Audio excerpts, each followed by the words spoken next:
This is the Turf Zone Podcast, your central information and news hub, bringing together professionals from turf associations across multiple states to share things to help you in your business. Brought to you in partnership with our friends at the Mississippi Turfgrass Association. Now, let's get in the zone. Welcome to the Turf Zone. In this episode of Mississippi Turfgrass, we feature an article titled Partnership for Pollinator-Friendly Lawns, written by McCurdy and Isadora de Souza. There are an estimated 40 to 50 million acres of turfgrass in the United States, approximately 40% of which is maintained lawn around homes, places of business, and institutions. These living systems play an important role in society by providing places of gathering, recreation, and community cohesion. Turfgrass also provides important ecological services such as carbon sequestration, noise abatement, and temperature moderation. Unfortunately, because the modern American lawn is often maintained as a monoculture, it lacks species richness and habitat for pollinating insects. Mississippi State University, Auburn University, and the University of Georgia are partnering to enrich lawns through their best management practices, Bmps, and inclusion of amenity plant species that will attract and sustain pollinating insects. In April 2020, we proposed a project to create Bmps and stakeholder training that will result in more sustainably managed turfgrass systems for the improvement of pollinator habitat. The USDA National Institute of Food and Agriculture funded our $493,000 project in the beginning of 2021.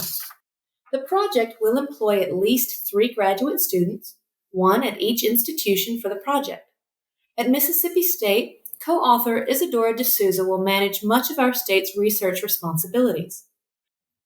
As part of the project, we will identify pollinator-friendly turfgrass alternatives and amenity Forbs species that meet the societal and cultural demands of traditionally maintained southeastern United States urban green space, while also increasing pollinator habitat resources. The project will disseminate findings through a comprehensive extension outreach program designed to be delivered by specialists and county agents. This program will include field days, small group trainings and webinars, publications, and other outreach activities. For example, master gardeners, regional and national stakeholder meetings. A website, refugelawn.com, will be created for stakeholder interaction, and we are also assembling a stakeholder advisory board. Follow our progress on Twitter, @refugelawn. Our research will address the following. 1. Pollinator habitat and pollinator visits on common turfgrass weeds and other amenity turfgrass forbs of the southeastern United States. 2. Effects of turfgrass species selection and cultural practices on forb establishment and persistence, as well as effects upon pollinator visits. 3. Stakeholder preference for pollinator habitat within maintained turfgrass systems. Current BMPs for pollinator habitat inclusion. 1. Add flowering plants. Increasing the floral resources in lawns and public green space can be achieved by mowing less frequently, planting flowers, converting grass to flowers, and enhancing grass with flowers. 2. Let spring ephemerals flourish. Spring emerging plants, sometimes considered weeds, provide rich rewards for pollinators that are active early in the spring, and they are especially beneficial for native and less common pollinator species, which are less likely to be adapted to monoculture environments. 3. Delay and reduce mowing frequency. Decreased disturbance is associated with greater abundance and richness of pollinators and floral resources. Since many domestic gardens and public green spaces are comprised of large lawns, reducing and delaying mowing intensity can have a great effect. 4. Avoid broadcast applications of insecticides to lawns and gardens that may negatively affect pollinating insects. Broadcast application should be applied only according to label directions. Use common sense and avoid application to flowering plant species.